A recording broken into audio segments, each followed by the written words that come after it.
This is a Witchy Films podcast. Hello, everyone. Welcome to Haven't Seen It, the show where we show each other films that some of us haven't seen yet. Today we are watching the 2025 film Wake Up Dead Man, directed by Ryan Johnson. My name is Nathaniel Stoner, and I have not seen today's film. My name is Matthew Harskowitch, and I have seen today's film. My name is Jacob French, and I have seen today's film. You guys have seen today's film? Yes. I have not. Can you give me a brief synopsis of what this movie's about? So there's this man, okay, Yes. Okay. and he wakes up, he's dead. Oh, okay. Man. Interesting. There's a lot of knives. They're all out. Oh my God, there's so Oh. many knives out. All right, so without further ado, let's start today's film. Who has the remote? Oh, the remote is over there. Okay. We have a new soundboard, ladies and gentlemen, that has a lot of fun sound effects. Okay, just start the damn. Okay, we're starting the movie. Are you recording? Yes, Yeah. Okay. it's fine. Yeah.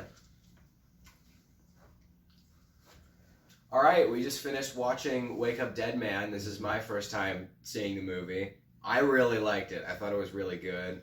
Probably I liked it a lot more than Knives Out. If I'm being honest, Knives Out was really good, but this one was just so much more to unpack and so much. I want to say meatier than Knives Out. Well, Knives Out was still really good. It was just this was so. I have,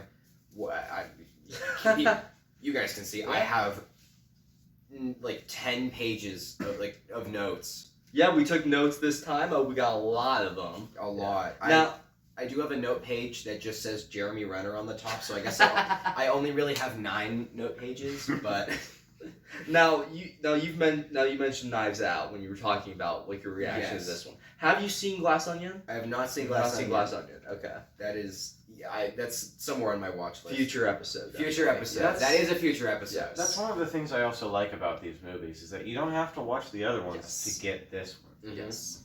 And like it kind of you not know what to expect because you don't know what to expect, but you know to expect the unexpected if you've watched the previous ones, and you know like this is gonna be good, and it makes it a lot. I don't want to say like easier to watch. You know what I mean? Yeah. The first Knives Out, I was like, oh, I don't think this is gonna get answered. This isn't gonna get answered because I'm just so used to movies not answering every detail, especially even if they're like a murder mystery. It's usually like, oh, well, a bunch of red herrings are thrown in there. Yeah.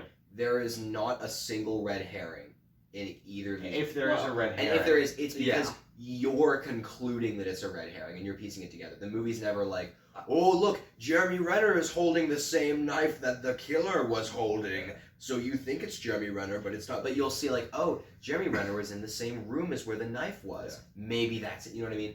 Yeah. It never goes out of its way to trick you. And But One instance I can think of them doing that. when he's using the picture and they focus on the bag. See, Oh, but that's the one. you're focusing on the bag. Yeah. and It's when the camera zooms in on the bag. and it's the I- characters are shown. Yeah. Yeah, it's kind of I guess more of it just there was 2 pieces of information in that, and only one of them was being highlighted, but you could still see the other. It's so important whether they get his flowers. Because that can happen after that. How do you know he died from being stabbed? Yeah, there was something in the flowers. It's fine, it's part of the crime scene. Okay. Oh, he's the same. But wouldn't they have been able to tell because of his blood alcohol levels during the autopsy? Just watching the movie. Well, just gargle my balls. We're not answering questions. It's a murder mystery. I hate It's you. a mystery for a reason, aren't it? Wait!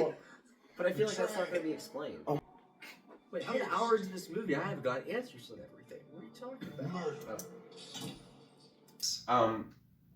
I think the fact that you can watch these movies without having seen the other ones really shows you that Benoit Blanc as a character, he's very clearly not the main focus of this, like most detective novels are, or detective movies are, is that he's really just a thematic device for the main character to display the themes of the movie that Ryan Johnson is hiding behind a murder. But despite that, Benoit Blanc still has an arc in this movie. Yes. He still has an arc where he walks in, and actually, like, I found him very relatable like to like my own views of like religion in this movie, where like it's cool, the architecture's cool, but it's kind of just the story. And like the way they take that, and he learns throughout this case that it means more to like some people, that it's a story, but it's a story that gives them purpose, it gives them value. So him letting Martha give her own confession to the crime instead of just solving it in front of everybody,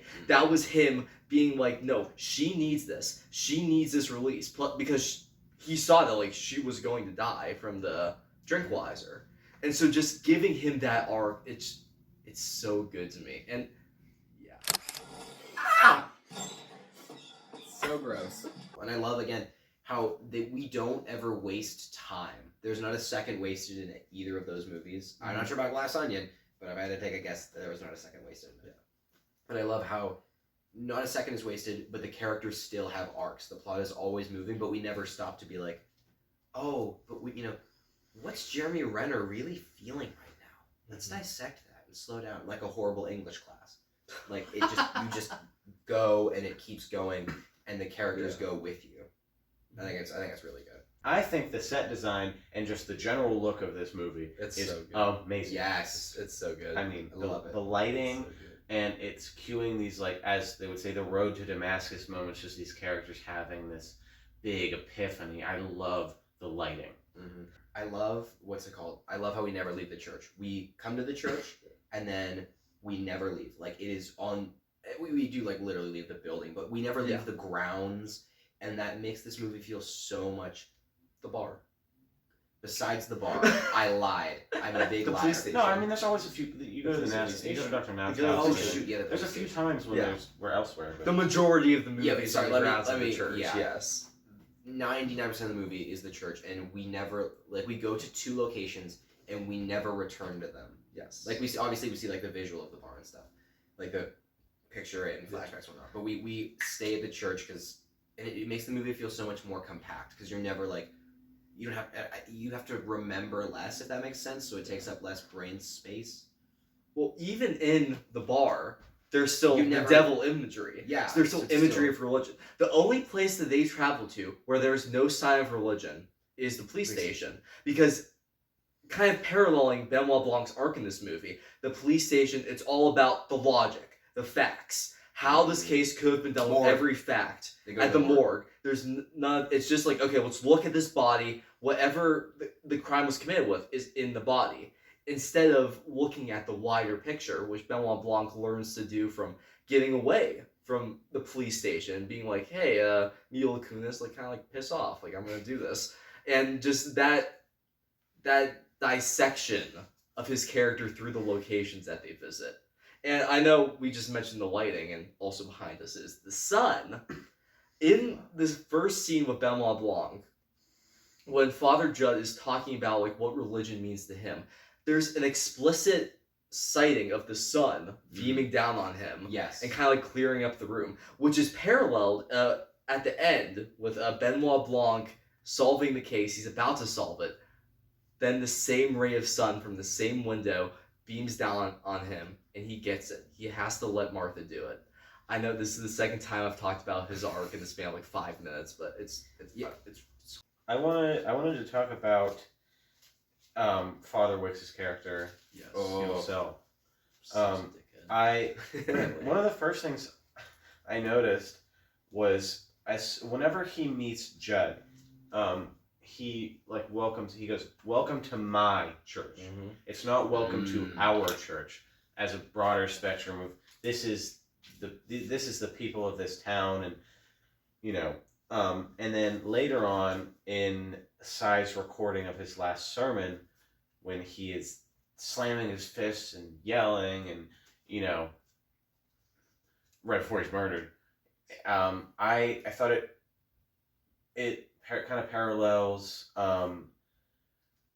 leaders throughout history and their general posture and their actions and their movements during these speeches that they get to trick people into thinking things that they want them to think. The slamming of the fists and the yelling, and also whenever he yells, Shall not pass. "You shall not pass," when he's comparing himself to an all-powerful figure who is facing this huge, massive enemy that is the world.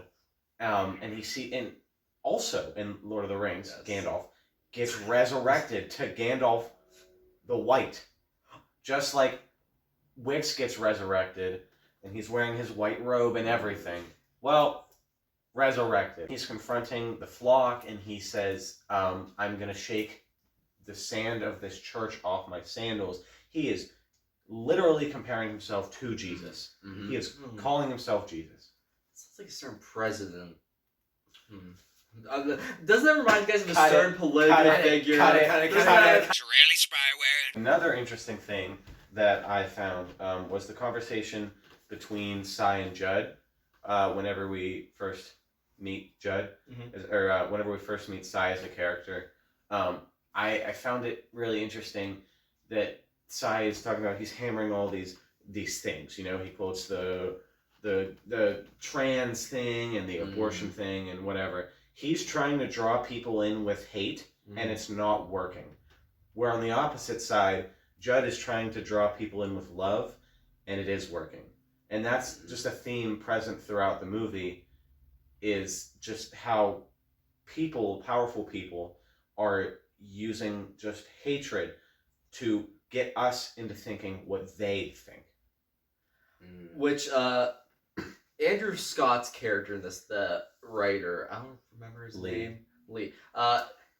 Reminded me a lot of J.K. Rowling. Just how it was like, okay, these, I'm calling the movie here, these libtards, they don't like my books, so it must be their fault for not getting it because they're not smart enough. And literally building a moat around his fucking house just to be like, oh, I'm keeping out all these dirty liberals. Just in case you didn't get the metaphor, he literally builds a moat around his house. And just going because, thanks Jake, a big part of kind of modern religion and conservatism are these figureheads being no, these people have different views from you, and that's bad. And how this film uses this very modern issue to kind of dissect the structure of religion and the characters' motivations. How you see Father Judd wanting to help people here, not here. They do that a bunch.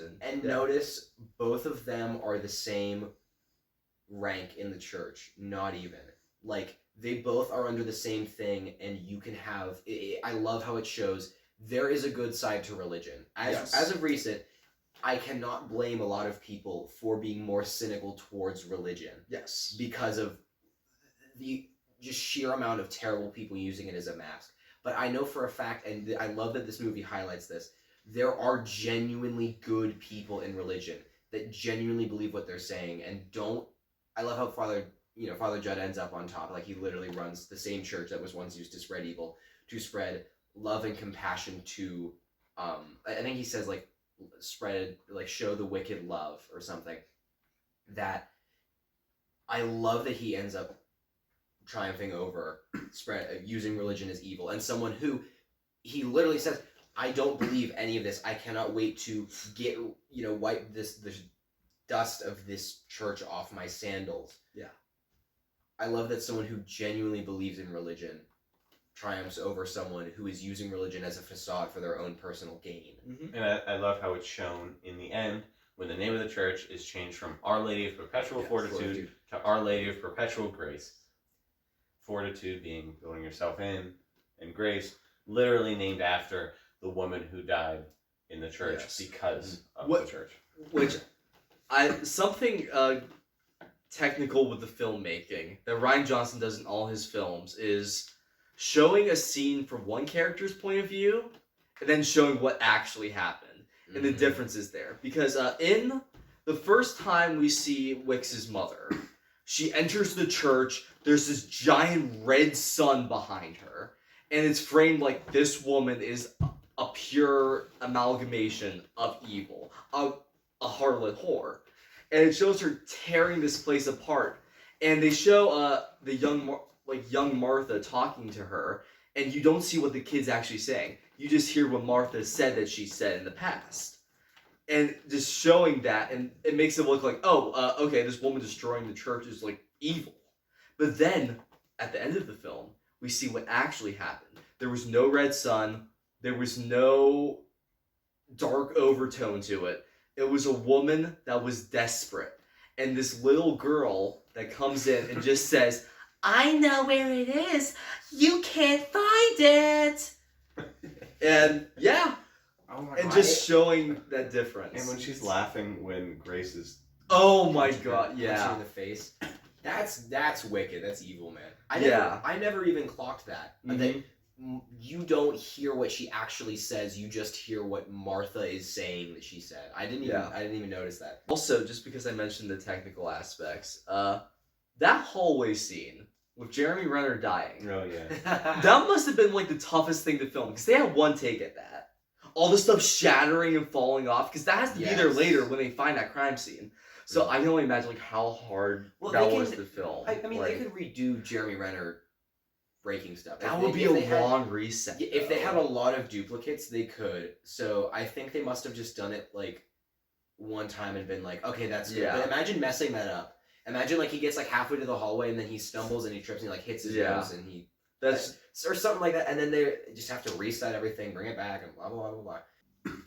One cool little thing I noticed, and this isn't throughout the entire movie, and in the ending, whenever they're all in the church and Mila Kunis shows up, and Father Dread is trying to turn himself in, Blanc plays the Phantom of the Opera on the organ, yes, and I noticed when I first watched it that he doesn't finish the song. He doesn't. It doesn't resolve, and it foreshadows how in the end he doesn't resolve the story of the murder. He doesn't finish it. like the da da da da da da. You stopped it there. Also, yeah, I love how much of a theater kid they make Benoit Blanc. Yeah. Because also in his Yes. car, the Cats, Skimble Shanks was playing. Cats! Cats! Matthew Harskowitch is straight, ladies and gentlemen. I On didn't his clock cassette that reference player. because I've never seen. Well, Cats. I did, and we're gonna watch it. And that's not gonna yes, be an Yes, it episode. will. It will not be an Yes, it episode. will. Not. Yes, It it will not will. ever. I'll trick you guys into watching it. No, Don't you worry. won't. Yes, I'll I will. sooner jump out that window than watch Cats. Honestly, I think my favorite scene in hindsight, the scene with like the inciting murder, where it's because after you've seen the movie and you're rewatching it and you're seeing it all play out, and it's like, oh, like you notice the wolf's head in his cloak, you notice all this stuff happening, and then just the architecture and the decadence of the church, how they frame it, it really reminded me of oh god, that Amy Schumer movie, If I Wasn't Pregnant, I'd Kiss You. I don't know. It just reminded me of like a scene where like Kevin James's character, forget his name, but like he's like in the church and like he's confessing to this, yeah. and the framing of it is very much reminiscent of the scene, and like just the realization when they're all like, oh shoot, what happened, and then you see Martha scream, and like at first it's like, oh okay, she's freaking out because I'm not sure what just died, but then it's like, oh no, it's a distraction. Yes. And Like it was just really well done. The scene where Judd and Blanc are in the office, Good segue. Yeah. like after Cy leaves and they're searching for the Swiss account code. I mean, Judd is just rummaging through everything. He's completely he's stopped listening to his inner voice telling him that the church is more important, that the forgiveness of these people, that the forgiveness of the Lord is more important than finding justice, and getting his revenge. He's just completely stopped listening to himself. Yeah. And to top it all off, when he destroys Jesus, literally destroys Yeah. Jesus. And then he gets the phone With the call. head of Jesus. Yes, with the head of He Jesus. destroys which Jesus I with thought the was head really of cool. Jesus. He takes a bust of Jesus and destroys Jesus. And then he calls Louise, right? Yes. Yes. And That scene. she is just talking and talking and talking, and he has just stopped listening. He isn't listening to a word that she is saying. He's talking over her. He has just completely lost his way. And then she says, "Can you pray for me?" And he kind of realizes that I shouldn't be seeking vengeance. I should be helping the people at my church. Yes. Yes. And he listens. And that's just, I think, is the most impactful scene in the entire movie. Yes. I almost cried watching it again for this, which was kind of cast onto you too, because when he calls Louisa first, Nate, your first reaction was "Shut the fuck up! Why does he keep talking?" Yeah, what I need to know, Louise, is what? Right. Shut up, Louise. just I really was like, oh my god, can you shut up? Can Yeah. you, the plot needs to get going. This lady is. I was so wrapped up in I was kind of like in Blanc's mindset in that scene. We need to solve this mystery. Come on, there's more important things to be doing than just yammering on and on and on and on. And then I was set into Judd's mindset of, oh crap, maybe I should be connecting with these characters instead of just thinking plot move, like move the plot forward. Come on. So, I know it might not be as like literal of an impact as it was for me, for most audience members, but I think that was a really special moment that I don't think I've really had with any other movie. Of like, I'm in the mindset of one character, and then by the end of the scene, I come to the same realization as another. I think that's really cool. You go. Do you want me to go? I've been going a lot. I have been going a lot more than you. We've We've been going So, I've been going equal. a factor of this movie that I really appreciate, especially in terms of like modern cinema, is this Wake Up Dead Man is not afraid to take place in the modern day. Because a lot of mystery movies, a lot of like horror movies, they do this thing where it's like they make up a reason why this character doesn't have their phone on them, why they don't have like technology with them. This movie takes full advantage of the fact that we are in like the 21st century, we're in the 2020s, everyone has this stuff on them. Everyone has motion cameras, everyone has phones, everyone has like a way of viewing what happens at all times, and it uses it to its advantage. The whole blood device has happened like with technology. The whole entire like how they see the meeting and stuff with a size phone is using the technology, and even like the sense of modernism carries over to like Sai's character motivations. Jake, I think you mentioned it earlier, with him just being like, oh yeah, like, oh, I tried to go against the trans agenda, I tried to go for the trans agenda, like it just using it as a way to like to a further ends. And I also liked how with these modern themes, they didn't half-ass it. Like the security camera footage, a lot of movies where I've seen them like use the footage, it looks as good as the normal camera footage. Mm-hmm. They made the security camera look like a security camera. It's pixelated. There's a timestamp on it. Like, it lags a bit. Like, they went to that effort of making the security camera footage look different and worse. It's a case where making the footage look worse actually helps accentuate the point of the scene and of the movie. And so I really appreciate how they don't shy away from the modernism. I know Glass Onion took place during the COVID pandemic, so this isn't like a new thing for the franchise. But I really appreciate how they just go in full force, like we're in the present day, even with all these these seemingly archaic themes of religion. Like we still have the modern tech, the modern ideals, and this is how it's gonna work. And I very much appreciate that. Hey, you were taking some notes about like your clues about the mystery. Yes, I did. Go to that. Yes, we've been talking a lot about the themes and like the emotions and feelings of this movie, but I want to talk about the mystery because this is my first time watching this, so we can see what you guys think about. You have seen it at this point. No, I have seen it.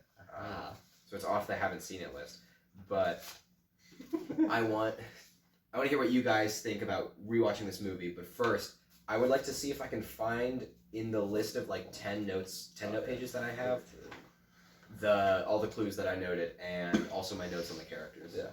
So cut this bit out because it's going to take me a minute to find it. Well, while you're finding that, just a little funny thing. When Judd falls in the mud, that's almost exactly how I broke my arm the second time. Let's see if I can unbutton this and show off my wicked scar. this wicked scar down my arm because I was running in the mud and I fell because I'm a moron. And then it snapped right before I had to do the show Grease. And so it was a real nightmare having to get the cast on everything. Because it was the second time it happened in less than a year. And this movie reminded me of it. So that was great. I love that. Thanks, Ryan Johnson, you bitch. Yes, yes, Jake.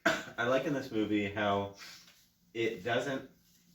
It never at one point does a character look at the camera, looking in the eyes, and say, "Religion is bad," or "You need to be religious." They never say that, and they let you draw your own conclusions about what you think religion is, and the religion is just kind of used as a thematic element. Yeah, it's a plot device, and that's not a bad thing. It is a plot It's a device. plot device, yeah.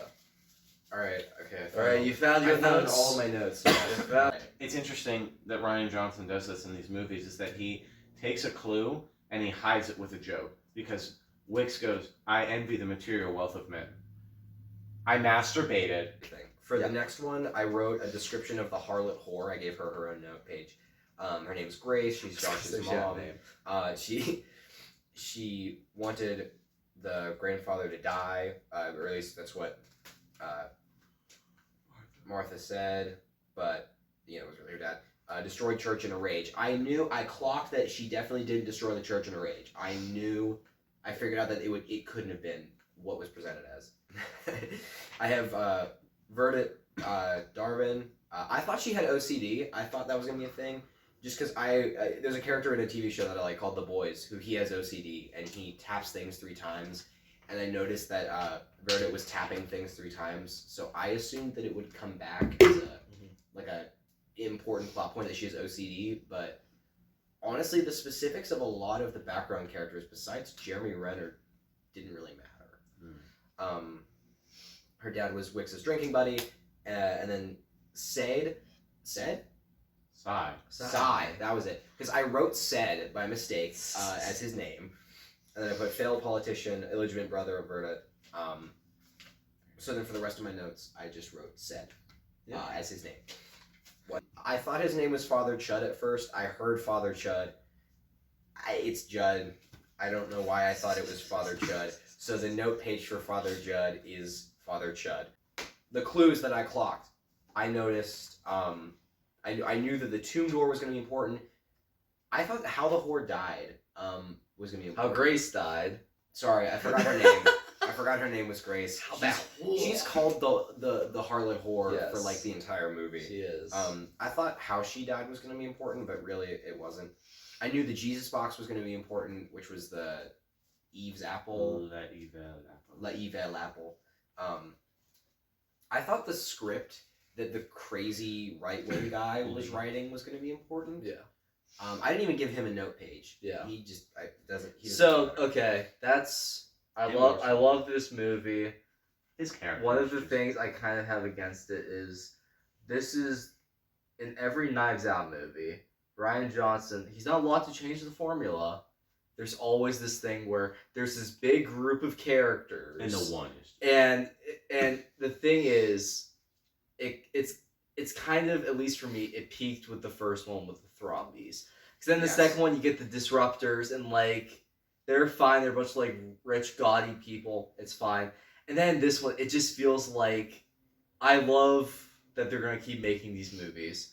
I just think they need to do something else with the victims instead of having them be like, oh, it's always been a pre-established community, and I just think, in terms of how the script works, it doesn't really benefit from that. Well, for this one, it does.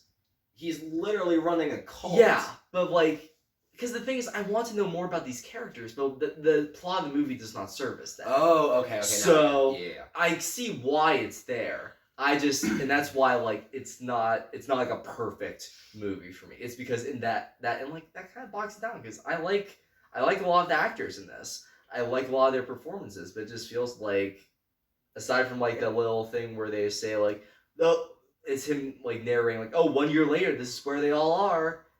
Like other than that, it they're not doesn't really really pay important. off too much. Especially Lee's character. I've never once thought he did this. Yeah. Lee, You know what he I was the mean? crazy guy. Yeah. I was like, never. this guy, he was probably one of the least important characters in the... I feel like he could have just not existed. Yeah. And it would have been the same movie. Yes. Yes. But it doesn't mean that he's a... Bad because you need people Yeah. to fill out Yeah. That doesn't mean that I don't like him. That means I just... Yeah. He didn't do anything for the plot, but just the way the idea is had, you can't not have him because you need people for his flock. Yeah. Mhm. But because he has a flock and because there's so many of them, you can't. It like self-fulfilling prophecy of sorts. Yes. Like just you can't have him have a group of. You can't have him have a flock, and get all the flock members to get their own personalities. But you also can't not have a flock because it's the plot of the movie, Yeah. and it's you know what I mean. Yeah. So that's unfortunate. Another clue that I thought was important: Martha's confession. I clocked that immediately. I knew it. Immediately, I was like, "This is going to be important," because again, it's him hiding a clue as a joke that you're going to disregard. You think he says you need to confess, and then it shows her confessing, and then Wix is like, "Oh, I'm so mortified," and you think like, "Oh, she must have just said something really weird and gross." Yeah. And that's why Wix was mortified. But no, it was genuinely important. And I'm very happy that I clocked that. I feel very proud of that. I wrote storage closet when angry, and then I crossed it out and then wrote drinking. I figured that would be important, but that's not really a clue. That's just kind of it's a thing that happened. I mean, the fact that he was drinking was important. Yes, I guess it was. I guess it was. Yeah. So I'll still count that as a clue. I'll give myself a point for that. I wrote down Renner lack of reactions. I noticed that Jeremy Renner wasn't reacting to much at all. And whether that's just Jeremy Renner being a bad actor, we'll Kept never logging know. into the camera. Yeah, he just kept mogging during every single scene. He kept just like, he didn't really give a shit. And I really hope that was intentional. And I'm going to believe that's intentional unless I see like in an interview or something, Jeremy Renner is like, "Yeah, no, I didn't mean to do that." Well, then they throw him down the stairs, so everything works. That was so funny. I loved him going down the stairs. That whole incident there, yeah.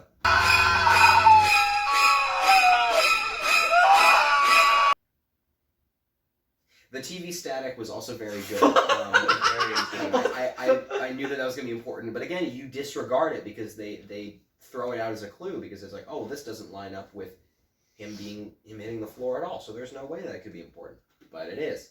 Light in the I don't know what that says. What? It says light in the background. But when they're in the forest. and Yes, and the person walking around, I was like, I know for a fact that it's not the groundskeeper. You're supposed to think it's the groundskeeper, but I know it's not. Groundskeeper Willie.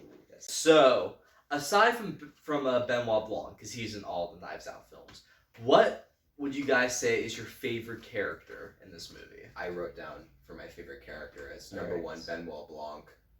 So Well, what's number 2? Number 2, I wrote Grace. Why? I love Grace. Continue the conversation. Because she's so integral. Her name's not Grace. Yeah, it her is. name's it's Meredith. Martha. Martha. Oh my god, I God. can't remember her name. Keep it. My second favorite character is definitely Martha. Her name is Martha. I got mad because I thought I got her name wrong. Wait, who do you want to talk about here? Martha. I'm talking about Martha. I'm talking about Martha. Fuck. I can't remember her name. I thought you were talking about the Martha. Wix's mom, the Harlow Horror. That's what we thought you were The talking Harlow about. is Grace. Yes. It's not. Why? Oh my god, I'm gonna die. I'm having an aneurysm. Who are you trying to talk about? Someone else talk. I'm Okay. My brain's not working. Okay, my favorite character in this movie, honestly, it's a Monsieur Wix, just because the power that he has over these people, and like just Josh Brolin's performance throughout, it's so strong, it's so wicked. And like obviously, like he didn't rise from the dead, but the fact that he had enough influence over these people to make them believe that he would, It's just I it's so believe it. shocked me. I'm not kidding. For a minute, I was like, I'm really gonna hate this movie because it's Yeah. gonna. There's no way he didn't rise from the Yeah, dead. you thought the dead man woke up. Yeah, I thought he woke up dead, man. All right, Nate. Uh, Who's your favorite character? favorite character, probably Martha. Okay. Martha, or maybe Judd, because Judd's arc just speaks to me personally. As someone who used to go to the church and be very involved with it and Yes. be very religious, and then was kind of, I turned away from it for a long time because the church that I used to go to is not the greatest, and it holds a lot of views that I don't agree with at all in the slightest. And seeing Judd have conflicting feelings about religion, but ultimately deciding to spend his mission statement as a pastor to bring love to the wicked, I think that is just a beautiful way of showing positive religion. All right, Jake. Favorite character? It's weird. I'm always a sucker for the characters who are there, but they're not extremely important. You know what I mean? Like, I never have my favorite character being the main character. I think my favorite was Samson. I really liked how he was the only genuine person there. His love towards Martha and his total devotion towards her. And the fact that he was the only one positively influenced by the church. Yes. And then he still died because of it. I thought it was very impactful. All right, so 1 to 10 scale, what would you guys rate the movie out of 10? I'm always very generous. Like in terms of our rankings, I'm probably always going to be giving a lot higher numbers than you guys. I would say that's like a 9 out of 10. Yeah. Like that was really good. I really loved it. I wouldn't say it was perfect, but mostly just because of the flock. But because like the flock's character's not being fully developed. Yeah. But only having one problem that I have with a movie, it means it's pretty damn good. So I'd say 9 out of 10. I would also give it a 9 out of 10. Well, this makes it a lot more boring because the first time I was looking at my original Letterboxd review, I remember the first time I saw this movie, I was really dissatisfied with the Eve's Apple reveal for some reason. I was like, oh, it's just a gem. I don't know why. I thought the fortune was gonna be more of like a figurative thing, but actually like seeing like it all play out for the second time with that known context, it doesn't really bother me. But yeah, just the lack of character finality and development with some members of the flock, that does kind of put it down for me. So like, which I mean, everything else is still incredible. So like, I originally gave it an 8. I think I'm bumping it up to a 9, just because the Adam's Apple stuff really improved it for me. So my whole spiel about how we're all gonna have different scores and how mine's probably gonna be higher than your guys' score is useless. Yeah, Now, and it's still gonna be in. It's still gonna. We're gonna keep it in. So that's the thing that wraps up our discussion of See the Dead Man Walking. No! That's not the name of the movie! It's not? It's not? Wait, what did we just watch? So wait, Nate. Nate, I'm confused. What did we just watch? What was the name? Fuck you is what we watched. We watched Fuck You? Well, fuck you. Well, fuck the movies. Fuck this podcast. Well, that was quit. kind of dissatisfying then, because I'm not fucked. I think that that wraps up our discussion of the movie. My name is Nathaniel Stoner, and now I have seen it. What was the name of the movie you saw, Nate? They saw the dead man walking. What's the actual name of the movie? Okay. So I think that wraps up our discussion of Wake Up Dead Man. I am Nathaniel Stoner, and now I have seen it. Yeah. I'm Matthew Harskowitch. I'm Jacob French. Yeah, and next week, we are watching the film Batman, 1989, directed by Tim Burton. Now, last episode, we promised we would watch a movie. I saw the TV glow.